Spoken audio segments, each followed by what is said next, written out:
کے لیے قرآن مجید کو بھیجا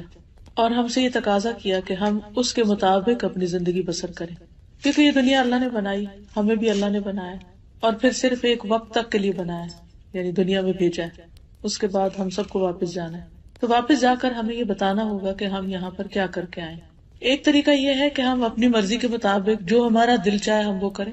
ایک یہ ہے کہ ہم لوگوں کی مرضی کے مطابق زندگی بسر کریں، اور ایک یہ ہے کہ ہم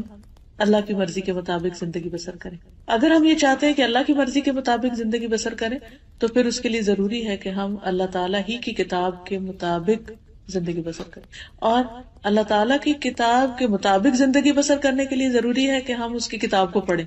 اسی لیے اکثر لوگ ایک دوسرے کو دعوت دیتے رہتے ہیں کہ آئیے قرآن پڑھیں، لیکن عموماً لوگ یہ سمجھتے ہیں کہ شاید یہ کوئی ایکسٹرا کام ہے، وقت ملے گا تو کر لیں گے، یا ابھی تو اور بہت سی مصروفیات ہیں، جب بوڑھے ہوں گے تو پھر اس کام کو ریٹائر ہو کے شروع کریں گے۔ لیکن ہمیں نہیں پتا کہ ہم ریٹائرمنٹ کی ایج کو پہنچتے بھی ہیں یا نہیں۔ تو اس لیے ہمیں اللہ کی کتاب کے ساتھ ایک مضبوط تعلق قائم کرنے کی ضرورت ہے، اور اس کے ساتھ جو کمٹمنٹ ہم کریں اس میں کسی قیمت پر کوئی کمی نہ آئے۔ آج کی اس مجلس میں انشاءاللہ العزیز میں آپ کو احادیث کی روشنی میں قرآن مجید کے پڑھنے کی اہمیت کے بارے میں بتاؤں گی۔ رسول اللہ صلی اللہ علیہ وسلم نے فرمایا،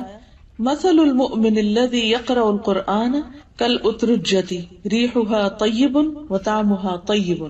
اس مومن کی مثال جو قرآن پڑھتا ہے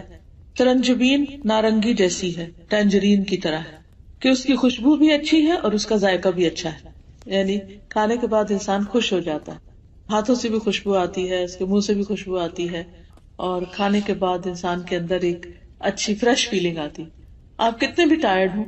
اگر 2-3 ٹینجرین کھا لیں تو اس کے بعد آپ کی ٹائرڈنس ختم ہو جاتی۔ والذی لا یقرأ القرآن کالتمرۃ لا ریح لها وطعمها حلو۔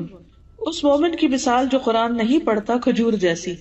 اس کی خوشبو نہیں لیکن اس کا ذائقہ میٹھا ہے، یعنی کھجور بھی انرجی دیتی ہے، اگر ہم اس کو کھا لیں تو ہمارے اندر ایک یعنی قوت پیدا ہو جاتی ہے، ایک انرجی پیدا ہو جاتی ہے، جس کی وجہ سے ہمارے لیے کام کرنا آسان ہو جاتا ہے۔ اس کے بھی کئی ایک فائدے ہیں۔ پھر فرمایا وَمَثَلُ الْمُنَافِقِ الَّذِي يَقْرَأُ الْقُرْآنَ كَمَثَلِ الرَّيْحَانَةِ رِيحُهَا طَيِّبٌ وَطَعْمُهَا مُرٌّ۔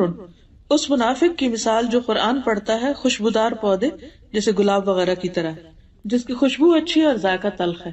یعنی وہ دوسروں کو تو خوشبو دے رہا ہے لیکن اپنے اندر اس کے کڑواہٹ سی ہے۔ اگر آپ اس پھول کو کھانا شروع کر دیں یا اس کے پودے کو کھائیں تو اس کا کوئی ذائقہ نہیں، اس میں کوئی لطف نہیں۔ اور پھر فرمایا وَمَثَلُ الْمُنَافِقِ الَّذِي لَا يَقْرَأُ الْقُرْآنَ كَمَثَلِ الْحَنْظَلَةِ لَيْسَ لَهَا رِيحٌ وَطَعْمُهَا مُرٌّ۔ اس منافق کی مثال جو قرآن نہیں پڑھتا اندرائن تمہ جیسی کڑوی چیز کی طرح ہے، جس میں خوشبو نہیں اور اس کا ذائقہ بھی کڑوا ہے۔ تو یہاں اب لوگوں کو 4 کیٹیگریز میں تقسیم کر دیا گیا۔ پہلی کیٹیگری کے لوگ جو مومن ہیں، ایمان بھی رکھتے ہیں اور اس کے ساتھ قرآن بھی پڑھتے ہیں، ایسے لوگوں کے ساتھ آپ ملاقات کریں تو ان سے مل کر بھی آپ کو خوشی ہوگی اور ان سے آپ کوئی اچھی بات لے کے نکلیں گے، کیونکہ ان کے پاس قرآن کی وزڈم ہے۔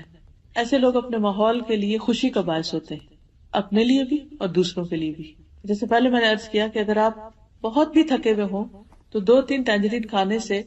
آپ کی ساری تھکاوٹ دور ہو جاتی، آپ کی آنکھیں کھلنے لگتی ہیں، آپ کے اندر لگتا ہے کسی نے ایک روح ڈال دی۔